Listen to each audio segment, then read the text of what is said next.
তামাম পৃথিবীর জায়গা জায়গা থেকে মাটি নিয়ে আব্বাজান আদম আলাইহিস সালামের বডি স্ট্রাকচার তৈরি করেছেন।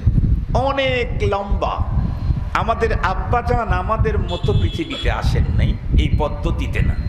আমরা তো 1 ফিট 1.5 ফিট মার পেট থেকে জন্মগ্রহণ করি, এরপরে বাড়তে বাড়তে 5.5 ফিট 6 ফিট 7 ফিট 8 ফিট, আবার যদি 70 বয়স একটু পার হয়ে যায় আবার শর্ট হতে হতে 5.5 ফিট 4 ফিট। কিন্তু আব্বাজান আদম আলাইহিস সালাম আল্লাহ পাক মাটি দিয়ে ডাইরেক্ট তার বডি স্ট্রাকচার তৈরি করেছেন, একটা পুতুল বানিয়েছেন। 60 জিরা, 60 গজ, 120 হাত লম্বা। আব্বাজান আদম আলাইহিস সালাম 120 হাত লম্বা। লম্বা কথা আছে, ওটা তো আপনারা জানেন। পরবর্তীতে এই মাটির পুতুলের মধ্যে ফানাফাখা ফীহির রূহ, আল্লাহ পাক রব্বুল আলামিন রূহ ফুঁক দিলেন, তো আদম আলাইহিস সালাম আমাদের আব্বাজান হয়ে গেলেন। এই পদ্ধতিতে শুধু ওনাকেই তৈরি করা হয়েছে।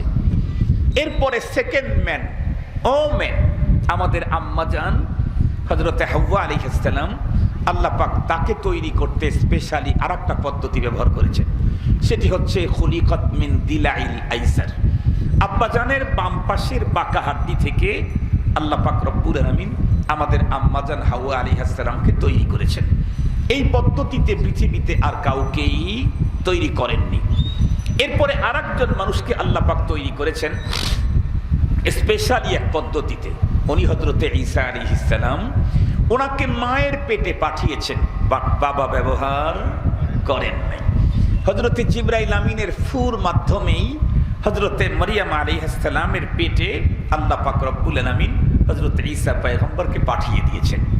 এই 3 জন মানুষকে তৈরি করতে আল্লাহ পাক স্পেশালি 3টা পদ্ধতি ব্যবহার করেছেন।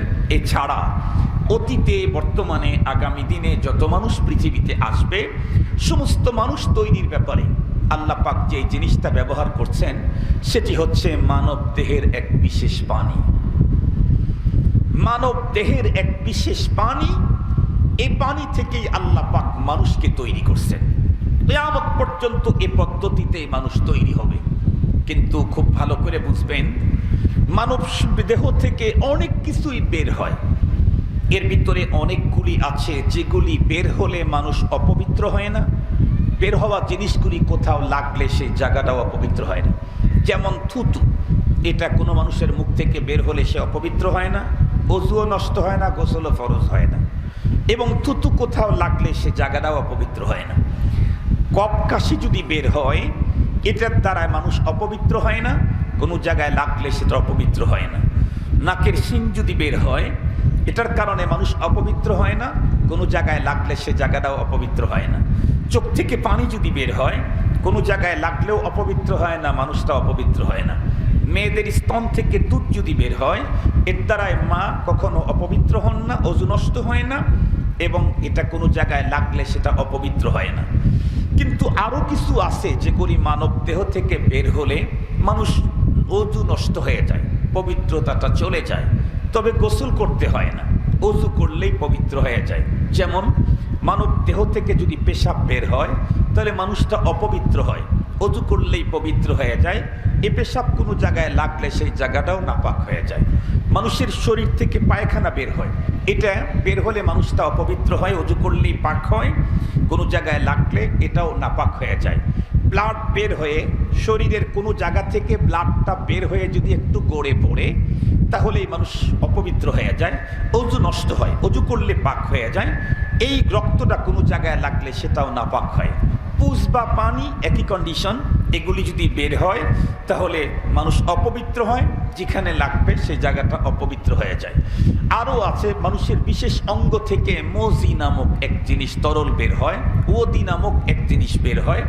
এগুলি বের হলে মানুষের ওযু নষ্ট হয়, ওযু করলে মানুষ পবিত্র হয়, এগুলি কোথাও লাগলে সেই জায়গাটা নাপাক হয়। কিন্তু যতগুলি আমি নাম বললাম, এ জাতীয় কোনো একটা দিয়ে আল্লাহ পাক মানুষ তৈরি করতেছেন না।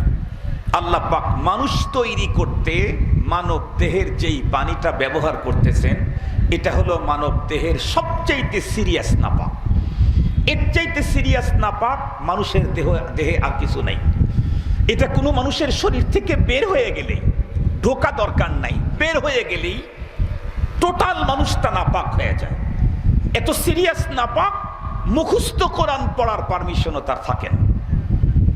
এই পানিটা মানুষের শরীর থেকে বের হলে মুখস্থ কোরআন পড়ার পারমিশন থাকে না, আল্লাহ পাকের ঘর ঢোকার পারমিশন থাকে না, খানায় কাবা তফ করার কোনো সুযোগ অধিকার থাকে না।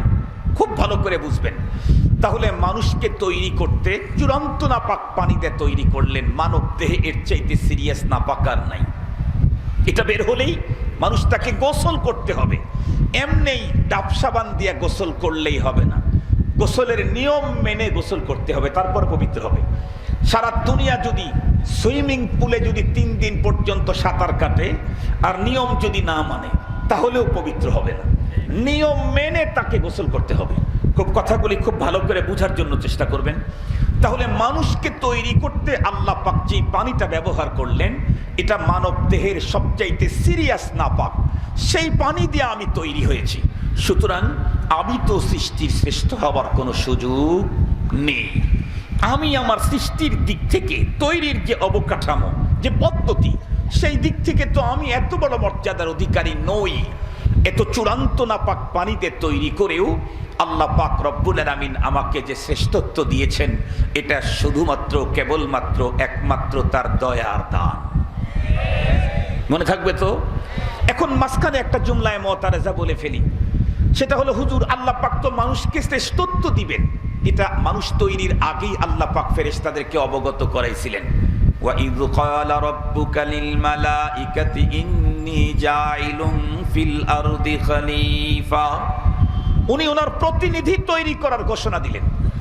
সেই মানুষকে তৈরি করতে গিয়ে এত চূড়ান্ত নাপাক পানি ব্যবহার করলেন কেন? আল্লাহ পাক ইচ্ছা করলে তো পাক পানি দিয়ে মানুষকে তৈরি করতে পারতেন, অথবা এই পানি দিয়ে এই মানুষকে তৈরি করতেন, পানিটার ব্যাপারে পবিত্রতার ঘোষণা দিয়ে দিলেই তো হয়ে যেত।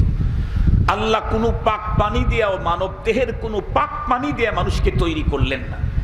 যেই পানিটা দিয়ে মানুষ তৈরি করলেন, সেই পানিটার ব্যাপারে পবিত্রতার ঘোষণাও দিলেন না, চূড়ান্ত পবিত্রতার ঘোষণা দিলেন। মাল হিকমাতু ফিহি, কি হিকমত এখানে আছে? হিকমত তো অবশ্যই আছে। ফাইলুল হাকিম লা ইয়াখলু আনিল হিকমত। হাকিমের কোনো কাজ হিকমত থেকে খালি হয় না। হাকিম যত বড় হয়, তার এক একটা কাজের হিকমত তত বেশি হয়। আমার রবের চাইতে বড় হাকিম যেহেতু আর কেউ নেই, সুতরাং আমার মালিকের প্রতিটি কাজের হিকমতের কোনো অভাব নেই। আমি একটা হিকমতের কথা আপনাদের খেদমতে বলি। মহান রব্বুল আলামিন আলিমুল গায়ব, মানুষগুলাকে তৈরি করতেছেন উনি।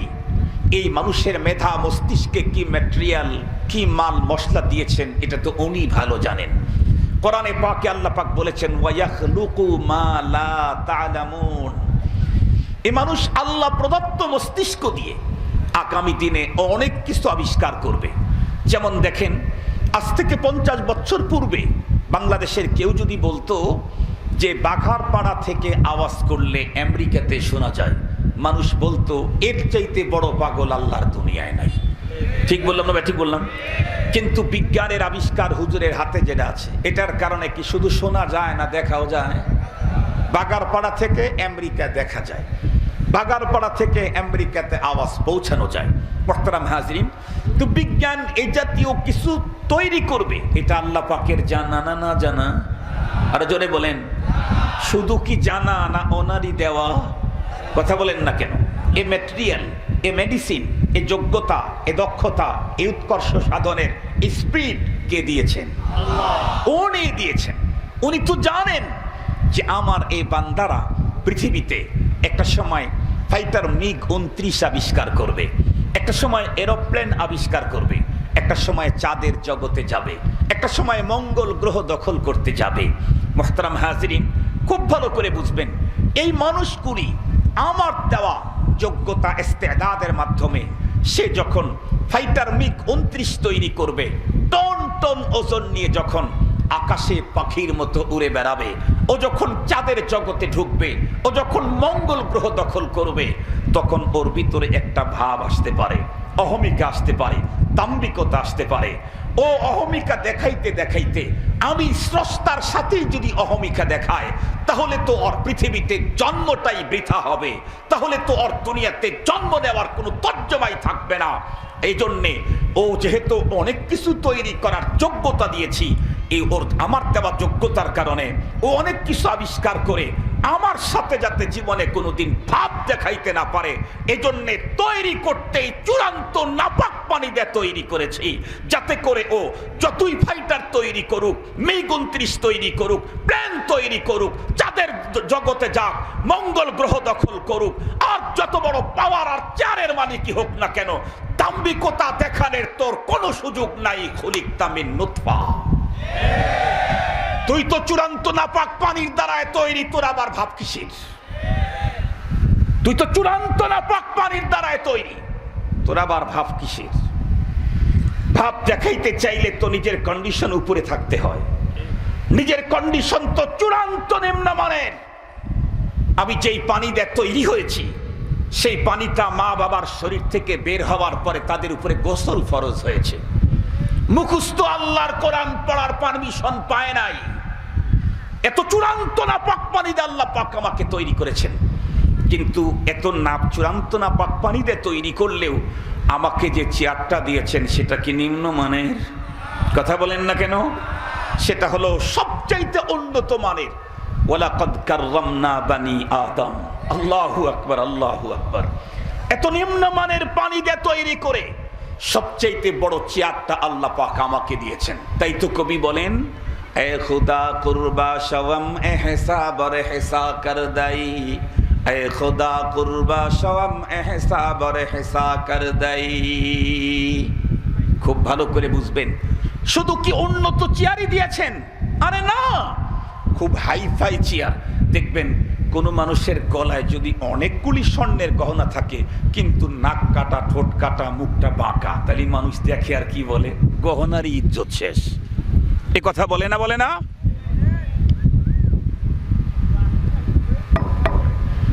বলে গহনারই মান সম্মান শেষ। এ কথা বলে না? বলে না? কারণ ওই চেহারার কারণে, এই চেহারাতে এই মালাগুলি, গহনাগুলি মানায় না। নবীজি 3 বাক্যের ভিতরে যা বলেছেন তার সারমর্ম হলো, পৃথিবীর প্রতিটি সন্তান আল্লাহ প্রদত্ত শ্রেষ্ঠত্ব ইসলামের উপরই জন্মগ্রহণ করে, কিন্তু বড় হওয়ার পরে আল্লাহ প্রদত্ত শ্রেষ্ঠত্ব ইসলামের উপরে টিকে থাকতে পারে না। তার কারণ পয়গম্বর বলেছেন, তার কারণ হলো ওর পিতা আর মাতা। কার কারণে আল্লাহ প্রদত্ত শ্রেষ্ঠত্ব নষ্ট হয় বলেন? পিতা আর মাতা। কেমন? নবীজি বলেন, ইহুদির ঘরের প্রতিটা সন্তান আল্লাহ প্রদত্ত শ্রেষ্ঠত্ব ফিতরতে ইসলামের উপরই জন্ম নিয়েছিল, কিন্তু পিতা মাতা ইহুদি হওয়ার কারণে পরবর্তী জীবনে ইহুদিয়াত গ্রহণ করে আল্লাহ প্রদত্ত শ্রেষ্ঠত্বকে জলাঞ্জলি দিল। নাসারার ঘরের প্রতিটা সন্তান আল্লাহ প্রদত্ত শ্রেষ্ঠত্ব ইসলামের উপরেই জন্ম নিয়েছিল, কিন্তু বড় হওয়ার পরে পিতা মাতা নাসারা হওয়ার কারণে নাসারানিয়াত গ্রহণ করে আল্লাহ প্রদত্ত শ্রেষ্ঠত্ব জলাঞ্জলি দিল। মজুসির ঘরের প্রতিটা সন্তান আল্লাহ প্রদত্ত শ্রেষ্ঠত্ব ইসলামের উপরেই জন্ম নিয়েছিল, কিন্তু পিতা মাতা মজুসি হওয়ার কারণে পরবর্তীতে মজুসিয়াত গ্রহণ করে আল্লাহ প্রদত্ত শ্রেষ্ঠত্বকে ধুলোয় মিশে দিল। কিন্তু আমার জিজ্ঞাসা হলো, খুব ভালো করে বুঝবেন, ইহুদির ঘরের প্রতিটা সন্তান আল্লাহ প্রদত্ত শ্রেষ্ঠত্ব ইসলামের উপরে জন্মগ্রহণ করলেও পিতামাতা ইহুদি হওয়ার কারণে শতভাগ ইহুদির সন্তান ইহুদি হয়ে গেল। নাসারার ঘরের শতভাগ সন্তান আল্লাহ প্রদত্ত শ্রেষ্ঠত্ব ইসলামের উপরে জন্মগ্রহণ করলেও পিতামাতা নাসারা হওয়ার কারণে শতভাগ নাসারার সন্তান নাসারা হয়ে গেল। মজুসির ঘরের শতভাগ সন্তান ইসলামের উপরে জন্মগ্রহণ করলেও পিতামাতা মজুসি হওয়ার কারণে শতভাগ মজুসির সন্তান মজুসি হয়ে গেল। হিন্দুর ঘরের প্রতিটা সন্তান ইসলামের উপরে জন্মগ্রহণ করলেও আব্বা আম্মা হিন্দু হওয়ার কারণে শতভাগ হিন্দুর সন্তান হিন্দু হয়ে গেল। কথা তো ছিল মুসলমানের ঘরের সন্তান জন্ম নিয়েছে ইসলামের উপরে, আব্বা আম্মাও মুসলিম। কথা ছিল মুসলমানের ঘরের প্রতিটা সন্তান পাক্কা বিশ্বাসী, চূড়ান্ত পাক্কা ইমানদার হবে। কিন্তু আমরা দেখতেছি দিন যত ঘটতেছে মুসলমানের ঘরের ভিতরে তত মুর্তাদার অবিশ্বাসীর জন্ম হচ্ছে। কেন? আমার জিজ্ঞাসা হলো কেন? ইহুদির ঘরের সন্তান জন্ম নিল ইসলামের উপরে, আব্বা আম্মা ইহুদি হওয়ার কারণে শতভাগ ইহুদি হয়ে গেল। হিন্দুর ঘরের সন্তান জন্ম নিল ইসলামের উপরে, আব্বা আম্মা হিন্দু হওয়ার কারণে শতভাগ হিন্দু হয়ে গেল। মুসলমানের ঘরের সন্তান জন্ম নিয়েছে কিসের উপরে? কথা বলেন, কথা বলেন। কিসের উপরে জন্ম নিয়েছে? বাবা মাও মুসলিম, ওরা জন্ম নিয়েছে ইসলামের উপরে, বাবা মাও মুসলিম। কথা ছিল মুসলমানের ঘরে পাক্কা ইমানদার, সীসা ডালা প্রাচীরের ন্যায় মজবুত ইমানদার তৈরি হবে। কিন্তু আমরা দেখতেছি দিন যত ঘটতেছে মুসলমানের ঘরে মুরতাদ আর অবিশ্বাসীর জন্ম তত বেড়েই চলছে। কেন? কেন? আমি তো আমার আজকের সাবজেক্টের মূল কথাই হলো এটা, মুসলমানের ঘরে বর্তমান অবিশ্বাসী আর মুরতাদের জন্ম হচ্ছে কেন, প্রতিকার কি? এটা আমার আজকের আলোচনার সাবজেক্ট। খুব ভালো করে বুঝবেন। মূল কথাটা হলো, এখন আমি স্পষ্ট ভাষায় বলতে চাই, মুসলমানের ঘরের সন্তান অবিশ্বাসী আর মুরতাদ হওয়ার কারণও তার পিতার মাতা। যদি বলেন কেমনে, যদি বলেন কেমনে, তাহলে আমি আপনাদের সামনে খতিয়ান দাগ নাম্বার সহ দেখায়া দেই। বিষয়টাকে সুন্দর করে বুঝাবার জন্য প্রথমে একটা মিসাল বুঝতে হবে। আপনারা বলেন তো দেখি, আমাদের দেশের সরকার এবং স্বাস্থ্য মন্ত্রণালয় বেশ কিছু বিষয়ে খুব বেশি অ্যালার্ট। তার মধ্যে বর্তমান সময়ে করোনা ভাইরাসের ভ্যাকসিনের ব্যাপারে খুব অ্যালার্ট। স্বাস্থ্য মন্ত্রণালয় এবং সরকার প্রতিটা মানুষ যাতে একজনও মাস্ক ছাড়া বাইরে বের না হয়, এই জন্য প্রচারণা তো আছেই, ধরপাকড় তো আছেই। এরপরে দেখবেন প্রতিটা অফিসের মধ্যে, দরজার ভিতরে, গেটের মধ্যে, শপিং মলে, দোকানে লেখা আছে নো মাস্ক নো এন্ট্রি। লেখা আছে না নাই? কথা বলেন না কেন? No mask no entry. খুব ভালো করে বুঝবেন কথাগুলি, খুব ভালো করে বুঝবেন। অবশ্যই এজন্য তাদেরকে সাধুবাদ দেওয়া দরকার, কারণ এই জাতীয় রোগ থেকে মুক্তির জন্য স্বাস্থ্য সুরক্ষার ব্যবস্থাপনা শরীয়তে নিতে কোনো বাধা নেই, যদি আমার ঈমান নষ্ট না করে। সেই জাতীয় জিনিস নিতে কোনো বাধা নেই। আর যদি আমার ঈমান নষ্ট করবে, সেটা নেওয়ার কোনো মুসলমানের সুযোগ, কথা বলেন, সুযোগ। কিন্তু আমি জিজ্ঞেস করতে চাই, মাস্ক না পরলে করোনা ধরবে, এটার তেমন কোনো গ্যারান্টি? কথা বলেন, তেমন কোনো গ্যারান্টি? কিন্তু হিজাব আর জিলবাব না পরে ঘর থেকে বাহির হলে জাহান্নামে যাবে, তার গ্যারান্টি আছে না নাই? তাহলে যেই করোনা ধরতেও পারে, নাও ধরতে পারে মাস্ক পরলে, সেই মাস্কের পিছনে যদি এত অ্যালার্ট থাকে আমার দেশের স্বাস্থ্য মন্ত্রণালয়, তাহলে আমার দেশের ধর্ম মন্ত্রণালয় গেল কোথায়? এদেশের ধর্ম মন্ত্রণালয়ের পক্ষ থেকে তো আরো একটা স্লোগান লাগানো দরকার ছিল। মুসলমানদের বাড়ির প্রত্যেকটা গেটের ভিতরে লেখা দরকার ছিল নো হিজাব নো এক্সিট, নো হিজাব নো এক্সিট।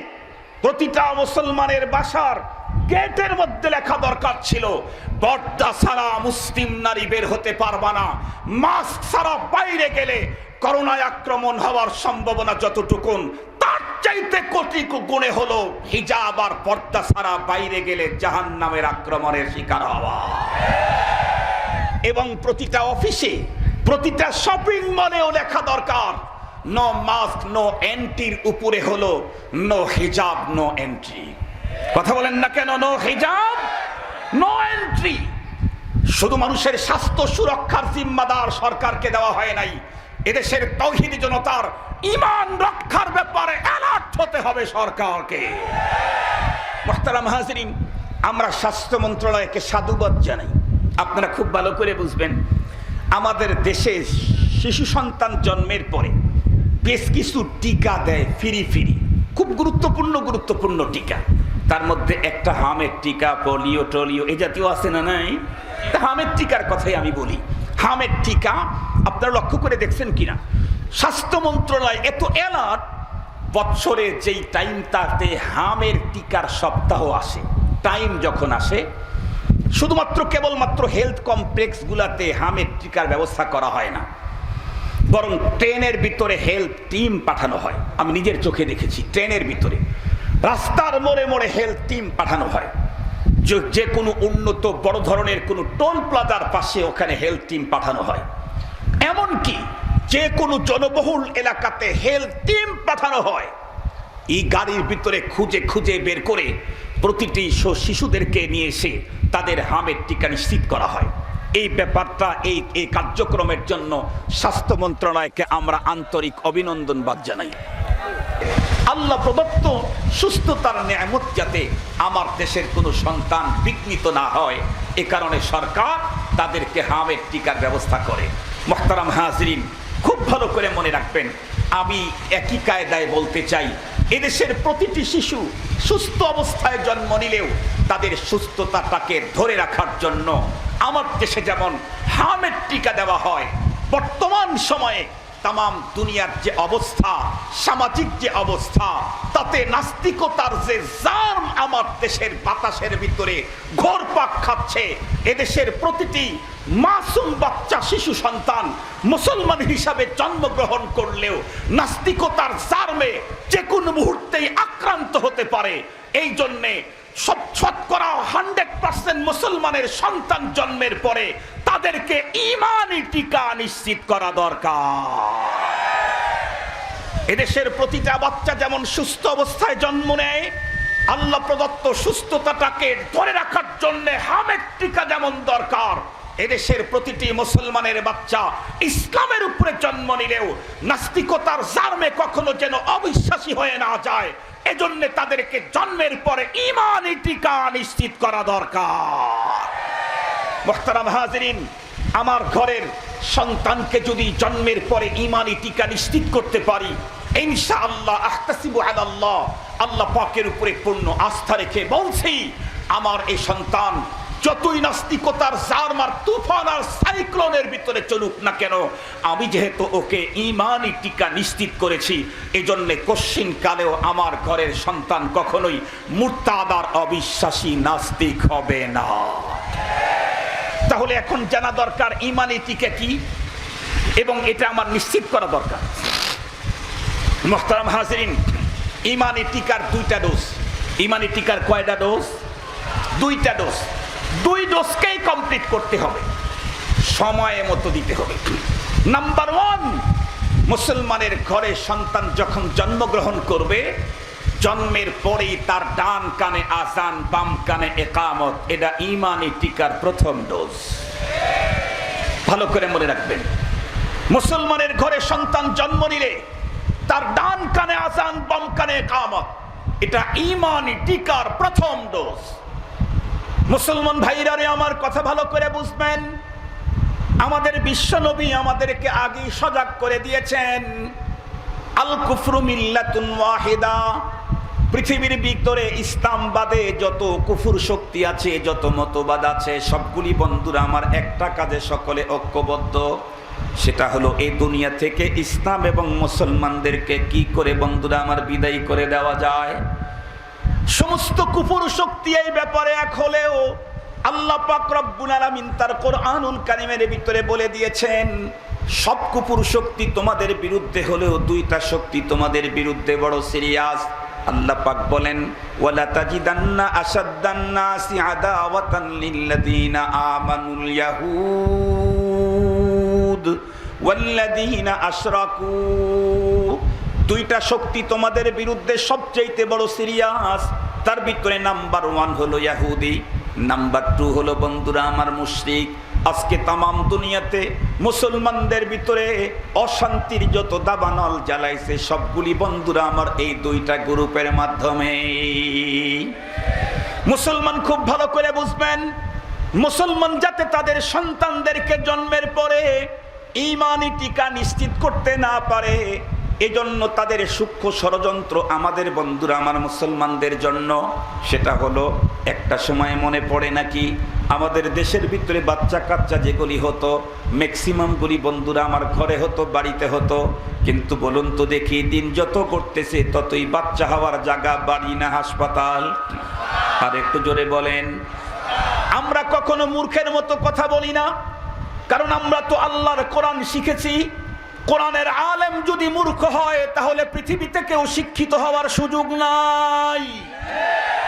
কোরআনের শিক্ষিতই যদি মূর্খ হয়, তাহলে পৃথিবীর অন্য কেউ শিক্ষিত হওয়ার কোনো সুযোগ নাই। আমরা কখনো মূর্খের মতো কথা বলি না, ভালো করে বুঝার জন্য চেষ্টা করবেন। আমরা কখনো এই ফতুয়া দেই না আমার মা মেয়েকে প্রয়োজন হলে সিজার করানো যাবে না, এই ফতুয়া আমরা দেই না। প্রয়োজন হলে সিজার করাও, 1000 বার করাও, শরীয়তে কোনো বাধা নাই। কিন্তু মনে রাখবে, সিজারের পদ্ধতি যারা আবিষ্কার করেছে এরা শুধুমাত্র কেবলমাত্র মা ও শিশু স্বাস্থ্য সুরক্ষার লেবেল লাগাইলেও ভিতরে ষড়যন্ত্র হলো মুসলমানের সন্তান যখন বাড়ি ঘরে হবে তখন তো তাদের পিতামাতা ঈমানি টিকা নিশ্চিত করে দেবে। ওদেরকে যখন হাসপাতালে নিয়ে আসা হবে, সন্তান যেহেতু ওদের কাছে হবে না, এছাড়া যখন ওর মাকে সিজার করে বাচ্চা বের করবে তখন ব্লাডের প্রয়োজন হবে, মেডিসিনের দরকার হবে, রুমটা ঠিক করতে হবে। নানা ঝামেলার কারণে মুসলমান তার সন্তানদেরকে জন্মের পরে ঈমানি টিকা আযান ইকামত থেকে বঞ্চিত করা সহজ হবে। মুসলমান খুব ভালো করে মনে রাখবেন, এজন্য আমার যদি প্রয়োজন হয় আমি সিজার করাবো, কিন্তু তার আগে হাসপাতাল কর্তৃপক্ষের সঙ্গে আমার কন্ট্যাক্ট করতে হবে। বাচ্চা বের করার মাত্র কয়েক মিনিটের মধ্যেই প্রয়োজনীয় কাজ শেষ করে আমাদের কাছে বাচ্চা নিয়ে আসবা। আমরা বাচ্চার ডান কানে আযান, বাম কানে ইকামত দিয়ে দেব। বাচ্চা পৃথিবীতে জন্মের পরে সর্বপ্রথম তার কানের ভিতরে কি ঢুকলো? আল্লাহু আকবার, আল্লাহু আকবার, আশহাদু আল্লা ইলাহা ইল্লাল্লাহ। সর্বপ্রথম বাচ্চার কান দিয়ে অন্তরের ভিতরে কি ঢুকলো? আশহাদু আন্না মুহাম্মাদার রাসূলুল্লাহ। হাইয়া আলাস সালাহ, হাইয়া আলাল ফালাহ, আল্লাহু আকবার, আল্লাহু আকবার, লা ইলাহা ইল্লাল্লাহ। শব্দগুলি যখন ঢুকিয়ে দিলেন বাচ্চার কানে, এখন আপনি রাখেন। কতদিন পর্যন্ত তোমরা রাখবা? এই ডোজটা কতদিন পর্যন্ত চলবে? যতদিন পর্যন্ত বাচ্চা কথাবার্তা বলতে না শিখে অতদিন পর্যন্ত এই ডোজ দিয়ে চলবে। দুনিয়ার যত বড় খারাপই তার সামনে আসুক না কেন, যেহেতু আমি ওকে ঈমানি ডোজ দিয়েছি, ঈমানি টিকা দিয়েছি, এজন্য অন্যদের ছোঁয়া লাগলেও কখনো আমার সন্তানটাকে নাস্তিকতার জার্ম আর আক্রমণ করতে পারবে না। এটা চলবে কতদিন? আর এক ফাইনাল ডোজের টাইম আসার আগ পর্যন্ত। ফাইনাল ডোজ কখন দিতে হবে? বাচ্চা যখন কথা বলা শুরু করছে। আমাদের দেশে তো বাচ্চা যখন কথা বলা শুরু করে, সাধারণ ফ্যামিলিতে কি বলায়? আব্বা বলো, আম্মা বলো। কথা বলেন না কেন? সাধারণ নরমাল ফ্যামিলিতে বাচ্চার মুখ থেকে সর্বপ্রথম কথা বের করতে চায় আম্মা বলো, আব্বা বলো। সম্পূর্ণ ভুল। এটি নয় সিস্টেম মুসলমানদের। আরে মিয়া, সর্বপ্রথম তুমি তোমার বাচ্চার কণ্ঠ থেকে আল্লাহ শব্দ বের করে দাও। কারণ যে সন্তান আল্লাহকে চিনবে ও আব্বাকেও চিনবে, আম্মাকেও চিনবে। যে আল্লাহকে চিনবে না সে আব্বাকেও চিনবে না, আম্মাকেও চিনবে না। আজকে একটা আর্টিকেল পড়লাম জাহাঙ্গীরনগর বিশ্ববিদ্যালয়ের একজন অধ্যাপক, জাহাঙ্গীরনগর বিশ্ববিদ্যালয়ের সম্ভবত আব্দুল আউয়াল নাম। শেষ পর্যন্ত তার এখন জায়গা হলো বৃদ্ধাশ্রম। তার এক ছেলে থাকে কানাডায়, আর এক ছেলে আরেক দেশে থাকে। দ্বিতীয় ছেলের পিছনে উনি 6 লক্ষ টাকা দেশের বাইরে শিক্ষার জন্য ব্যয় করেছেন। সেই ছেলে বাবার কাছে এসে শুধু জানাইছে, আমি আসছি দেশের বাইরে থেকে বিয়ে করার জন্য। উনি বলছিলেন, আমি একটু বৌমাকে দেখতে চাই। কিন্তু এ বাবা একটা কলেজের অধ্যাপক হওয়ার পরেও ইনি তার সন্তানের বৌমাকে দেখার মতো যোগ্যতা অর্জন করেন নাই। এজন্য সন্তানকে আব্বা আম্মার পরিচয় আগে নয়, আগে আল্লাহর পরিচয় করায় দাও। যে সন্তান আল্লাহকে চিনবে ও আব্বাকে চিনবে, মাকে চিনবে। যে আল্লাহকে চিনে না ও আব্বা আম্মাকে চিনার প্রশ্নই আসে না। ওই অধ্যাপকের 3 সন্তান এখনো দুনিয়াতে বেঁচে আছে, একটা মেয়ে, 2টা ছেলে। মোহতারাম হাজরিন, খুব ভালো করে বুঝবেন কথাগুলি। এরপরে ছেলেকে ছোটবেলা থেকেই, এখন তো ও প্যান্ট পরে, ও জুতা পরে, ও একাই বাইরে হাঁটতে শিখছে, ও ঘর থেকে বের হয় বলে ইসলামী নীতি নৈতিকতা শিক্ষা দেন। দুঃখের সাথে বলতে হয়, কে ইসলামী নীতি নৈতিকতা শিক্ষা দিবে? আমাদের দেশের আপার ফ্যামিলি যারা, উন্নত ফ্যামিলি যারা, তাদের ফ্যামিলিতে তো ছোট বাচ্চাদেরকে আব্বা আম্মাও শিখানো হয় না, ইংরেজি শিখানো হয়। ইংরেজি। কথা বলেন না কেন? কথা বলেন না কেন? আমার দেশের শত শত না হাজার ফ্যামিলি এমন আছে যেই ফ্যামিলির ছোট্ট বেবিদের সাথে বাংলা বলা নিষেধ। কাজের বুয়া শুধু বাংলা কেন বলেছে, এই জন্য তাদের উপরে টর্চার চালানো হয় আমার এদেশে। মুহতারাম হাজিরিন, খুব ভালো করে বুঝবেন, মুসলমানের ঘরে জন্ম নিল সন্তান, জন্মের পরেই তাকে ইংরেজি শিখানো হচ্ছে, মুখে তার ইংরেজি, পরনে হলো ইংরেজদের পোশাক, দেখানো হচ্ছে ইংরেজদের সভ্যতা, এরপরে পাঠানো হবে ইংরেজদের দেশে। ওই সন্তান মোল্লা বাড়িতে জন্ম নিলে কি হবে, ও যখন বড় ডিগ্রি নিয়ে এদেশের সবচাইতে রাষ্ট্রের বড় চেয়ার দখল করবে, ওর মুখ থেকেই খোদা ইসলাম ধর্ম বিরোধী বক্তব্য বের হবে, ওর মুখ থেকেই বের হবে ইসলাম বিরোধী বক্তব্য, ওর মুখ থেকেই বের হবে ধর্ম বিরোধী বক্তব্য, ওর মুখ থেকে আসবে বের হবে হলো ইংরেজদের নোংরামি, ন্যাংটামি, উলঙ্গপনা, নির্লজ্জতা, বেহায়াপনা। যা আজকে আমরা দেখছি, দুঃখে কথায় দিলটা ফেটে চৌচির হয়ে যায়। আজকে এয়ারপোর্টে ঢুকলে মুসলমানদের দেশের এয়ারপোর্টে আছি নাকি কোনো ভিন্ন কান্ট্রির এয়ারপোর্টে আছি, বাংলাদেশের ডোমেস্টিক এয়ারপোর্টে ঢুকলে বোঝা বড় কঠিন। মুসলিম নারীরা টাইট ফিট প্যান্ট আর শার্ট পরে এখন রাস্তায় বের হয়, মুসলিম নারী। তার মানে খুব ভালো করে বুঝবেন, যতদূর পর্যন্ত মাইকের আওয়াজ যায়, তার মানে এখনো সময় আছে এই বেহায়াপনা, নগ্নতা, উলঙ্গপনা, ল্যাংটাপনাকে এখনই রুখেন, নাইলে সেদিন বেশি দূর নয় যেদিন এদেশের নারীরা ল্যাংটা রাস্তায় বের হবে। যদি বলেন কেমনে, আমি একটা ছোট্ট জরিপ বলি আপনাদেরকে, ছোট্ট একটা জরিপ বলি। আমার দেশের বর্তমানের যেই সমস্ত মুসলিম নারীরা বিদেশিদের পদ্ধতিতে টাইট ফিট প্যান্ট আর শার্ট পরতেছে, আপনি ভালো করে খোঁজ নিয়ে দেখেন, ওই মহিলার নানি যে, সে কিন্তু প্যান্ট শার্ট পরে নাই, দাদিও পরে নাই, আমি নিশ্চিত। ওর নানি আর দাদির কন্ডিশন ছিল 12 হাত শাড়ির কাছে যদি 1 হাত শাড়ি শর্ট হতো তাহলে উনি এটা পরতেনই না। মনে পড়ে কি আপনাদের? মনে পড়ে নাকি আপনাদের? আমার তো গ্রাম দেশে আমি নিজের চোখে দেখেছি, আই তুবি আইনাইয়া স্বামী তুবি উজনাইয়া। আমার এই 2 চোখের দেখা কথা, 2 কানে শোনা কথা, 2 চোখে দেখার এই বিষয়গুলি আমি আপনাদেরকে বলছি। 1 হাত শর্ট হয়েছে এই মহিলার পরবে না। স্বামীকে বলতো, তুমি শাড়ি নিয়ে আসতো 11 হাত, এটা আমি কেমনে পরবো, এটাতে আমার আঁচল হয় না, আমার মাথা ঢাকে না, আমার মাথাটা ঢাকে না, আমি এই কাপড় পরে বাচ্চা কাচ্চার সামনে যেতে পারবো না। যেই নানি 12 হাত শাড়ির কাছে 1 হাত শর্ট, তাই কোনোদিন পরে নাই, শেষ পর্যন্ত আলমিরাতে রেখে দিয়েছে। সেই নানির নাতি যদি আজকে প্যান্ট আর শার্ট পরে, তাহলে ওর নাতনি যেটা হবে সে কি পরবে? কথা বলেন। ওর নাতনি যে হবে সে কি পরবে? সে তো আমেরিকার মতো হবে, সে তো কানাডার মতো হবে, সে তো লন্ডনের মতো হবে। পুরুষগুলা দেখবেন ওদের পরনে আছে পায়ের মধ্যে শু, এরপরে ফুল প্যান্ট, এরপরে শার্ট, সেটা আবার ইন করা, এরপরে গলার মধ্যে টাই দিয়ে এখানেও বন্ধ করা, এরপরে মাথার মধ্যে ক্যাপ, হাতের ভিতরে ফুল হাতা শার্ট, এরপরে হাতা বন্ধ। তার মানে পুরুষের শুধুমাত্র 2 হাতের কবজি আর এইটুক ছাড়া আর কোনোটা দেখার কায়দা নাই। কিন্তু ওর সাথেই যাচ্ছে মহিলা, তার পরনের ভিতরে প্যান্ট আছে না নাই বুঝার কোনো কায়দা নাই। ঠিক বললাম না? ঠিক বললাম।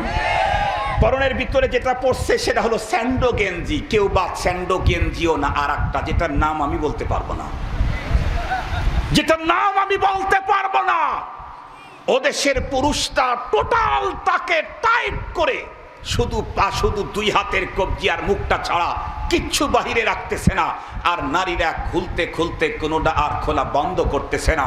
এই নোংরামি আমার দেশে আসবে যদি এখনো মুসলমান অ্যালার্ট না হয়।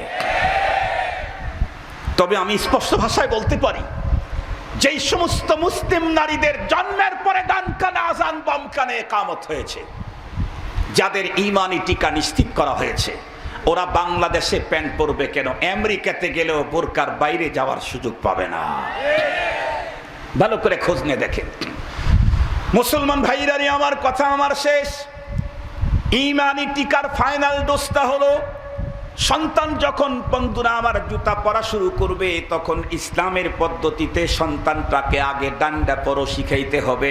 প্যান্ট পরা শুরু করবে আগে ডান পা আগে দাও, খুলতে থাকবে আগে বামটা আগে খোলো, শার্ট পরবে আগে ডানটা আগে পরো, ঘরের ভিতরে ঢুকবে বিসমিল্লাহ বলে ঘরের ভিতরে ঢুকো, রাত্রের বেলায় ঘুমাইতে যাবে বিসমিল্লাহি আমুতু বিসমিল্লাহি কি আল্লাহুম্মা বিসমিকা আমুতু ওয়া আহইয়া। ঘুম থেকে যখন উঠবে তখন দোয়া করবে।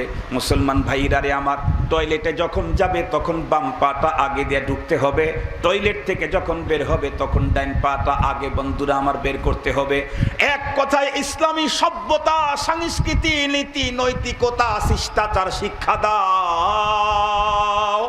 ও মুসলমান মনে রাখো, যখন ওকে বন্ধুরা আমার শিক্ষিত করার জন্য কোনো অক্ষর জ্ঞান ওর মস্তিষ্কের ভিতরে ঢুকাবে, সর্বপ্রথম তুমি ঢুকায় দাও আলিফ বা তা সা জিম হা খা। ও মুসলমান, তুমি তোমার সন্তানের গলাতে যদি সর্বপ্রথম কোরআনের মালা পরায়া দাও, এ সন্তান বড় হতে হতে, শিক্ষিত হতে হতে, দেশের সব ডিগ্রি অর্জন করে আমেরিকাতে যুগের পরে যুগ ধরেও যদি সেখানে থাকে, এরপরেও জীবনে কোনোদিন তোমার এই সন্তান নাস্তিক অবিশ্বাসী হবে না। কেন হবে না? কারণ তুমি তো ছোট্টবেলায় সন্তান যাতে নাস্তিক না হয় এজন্য মুক্তির জন্য ঈমানি টিকা নিশ্চিত করে দিয়েছ। মনে থাকবে নাকি? মুসলমান ভাইরা আমার, আমাদের দেশের ভিতরে যেই সমস্ত মুসলমানের সন্তানেরা ইসলামের বিরুদ্ধে কথা বলে, ঈমানের বিরুদ্ধে কথা বলে, উলামায়ে কেরামের বিরুদ্ধে কথা বলে, আমি এখান থেকেই বলছি, ভালো করে খোঁজ নিয়ে দেখেন, জন্মের পরে ওই ঈমানদারদেরকে ঈমানি টিকা দেওয়া হয় না। মুসলমান ভাইরা রে আমার, তাই তো আমার পয়গম্বর বলেন, কুল্লু মাউলুদিন ইউলাদু আলাল ফিতরা ফাআবাওয়াহু ইউহাব্বিদানিহি আও ইউনাসসিরানিহি আও ইউমাজ্জিসানিহি। মুসলমানের ঘরের সন্তান অবিশ্বাসী হচ্ছে, এর জন্য অপরাধী তার বাবা। সারা জীবন শুধু আর শুনেছেন ছেলে হাফেজে কোরআন হইলে 10 জনকে সুপারিশ করে জান্নাতে নিয়ে যাবে। আর একটা ওয়াজও কোরআনের মধ্যে আছে, আজকে শুনে যান। কোন মুসলমান তার সন্তানকে যদি ছোট্টবেলায় ঈমানি টিকা দেয় নাই, ছোট্টবেলায় ইংরেজি শব্দ শিখাইছে, ইংরেজদের পোশাক পরাইছে, ইংরেজি সভ্যতা শিক্ষা দিয়েছে, মনে রাখবেন এই সন্তান যখন পরপারে জাহান্নামে যেতে থাকবে তখন ও একা যাবে না, মা বাবারে সঙ্গে নিয়েই জাহান্নামে যাবে। আল্লাহ পাকের কোরআনে আল্লাহ পাক বলেন, ওয়াকালাল্লাযীনা কাফারু রাব্বানা আরিনাল্লাযাইনি আদাল্লানা মিনাল জিন্নি ওয়াল ইনস নাজআলহুমা তাহতা আকদামিনা লিয়াকুনা মিনাল আসফালিন। এই জন্য আজকের এই সমাবেশ থেকে তাম দুনিয়ার মুসলমানদের প্রতি আমার আহ্বান না, কোরআন এবং হাদিসের আহ্বান। আমার জবান থেকে আপনাদের কাছে আল্লাহ পাক আমাদের ঘরের ভিতরে যত সন্তান পাঠাইতেছেন সবগুলাকে আল্লাহ শ্রেষ্ঠত্ব দিয়ে ইসলামের উপরই পাঠাইতেছেন। তবে এই ইসলামটা ধরে রাখার জন্য জন্মের পরে আমরা ঈমানি টিকা নিশ্চিত করব তো ইনশাআল্লাহ। কে কে কে কে কামটা করবেন? হাত উঠান, হাত উঠান। আয় আল্লাহ, তুমি আগামী দিনে মুসলমানের ঘরের প্রতিটা সন্তানকে ঈমানি টিকা নিশ্চিত করবার তৌফিক দান করে দাও। আর যেন কখনো মুসলমানের ঘরে অবিশ্বাসী মুর্তাদের জন্ম না হয়, সাদ্দে বাবের তৌফিক আমাদেরকে দান করে দাও। হাত নামান। আল্লাহ পাক রব্বুল আলামিন কোরআনুল কারীমের তেলাওয়াতকৃত আয়াতে কারিমাতে বলেই দিয়েছেন, ওয়ালা তামুতুন্না ইল্লা ওয়া আনতুম মুসলিমুন। কমপ্লিট মুসলমান না হয়ে কেউ মরণের পথে যাত্রা করো না। কেন? এই পথ বড় ডিয়ারিং। আয়া সাহিবাদ্দাম বিলা তাকনাতু ফা ইন্নাল ইলাহা রাউফুন রাউফ ওয়ালা তারহালান্না বিলা উদ্দাতিন ফা ইন্নাত তরিকা মাখুফুন মাখুফ ফা ইন্নাত তরিকা মাখুফুন মাখুফ। আল্লাহ পাক আমাদের সকলকে আলোচিত কথা বুঝা আমল করার তৌফিক দান করুক। ওয়া আখিরু দাওয়ানা আলহামদুলিল্লাহি রাব্বিল আলামিন। কি কাজ এখন? দোয়া করে দেব। হ্যাঁ, দুরূদ শরীফ পড়েন। আল্লাহুম্মা সাল্লি আলা সাইয়্যিদিনা মাওলানা মুহাম্মদ ওয়া আলা আলিহি ওয়া আসহাবিহি ওয়া বারিক ওয়া সাল্লিম।